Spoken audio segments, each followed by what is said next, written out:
Assalamualaikum warahmatullahi wabarakatuh. Perkenalkan, nama saya Nunu Ika Julianasari, NIM D1A1172231. Mata kuliah Hukum Acara Mahkamah Konstitusi. Dosen pengampu Johannes Joni Quenja SH MH.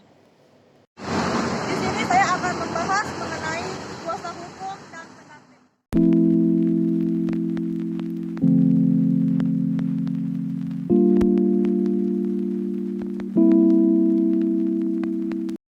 Istilah kuasa hukum hingga saat ini masih sering didengar oleh telinga masyarakat. Kuasa hukum dalam profesi hukum bertugas sebagai pendampingan atau mewakili pihak yang berperkara di pengadilan.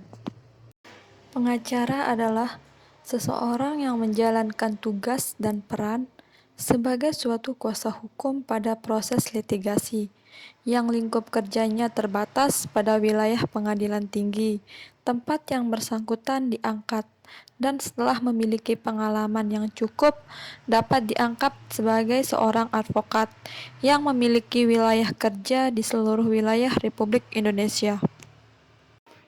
Advokat adalah orang yang berprofesi memberi jasa hukum, baik di dalam maupun di luar pengadilan, yang memenuhi persyaratan berdasarkan ketentuan undang-undang.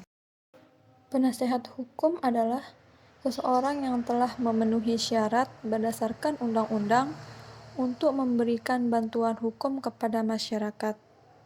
Saya akan menjelaskan mengenai kuasa hukum. Aturan tentang kuasa hukum secara umum terdapat dalam Kitab Undang-Undang Hukum Perdata.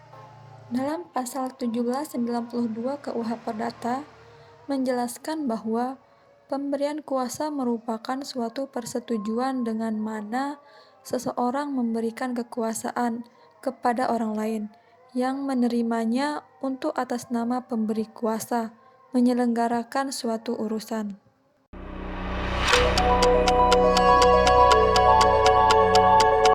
Berdasarkan pasal 1793 KUH Perdata yang menerangkan bahwa kuasa dapat diberikan dan diterima dalam suatu akta umum, dalam suatu tulisan di bawah tangan, ataupun dengan lisan. Berdasarkan pasal 1795 KUH Perdata yang menerangkan bahwa pemberian kuasa dapat dilakukan secara khusus, yaitu hanya mengenai satu kepentingan tertentu atau lebih. Secara umum, yaitu meliputi segala kepentingan si pemberi kuasa.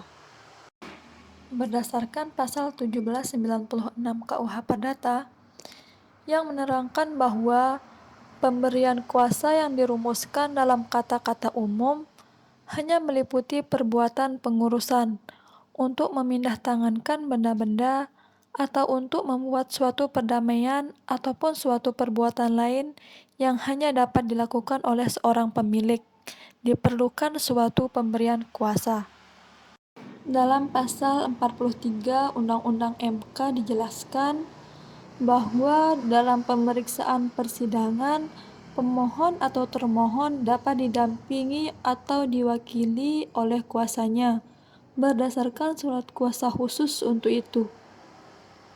Jadi, istilah kuasa hukum digunakan karena dibutuhkan surat kuasa khusus untuk dapat beracara di MK, tanpa adanya kewajiban bahwa kuasa hukum itu haruslah seorang advokat. Sekian penjelasan dari saya, semoga bermanfaat. Wassalamualaikum.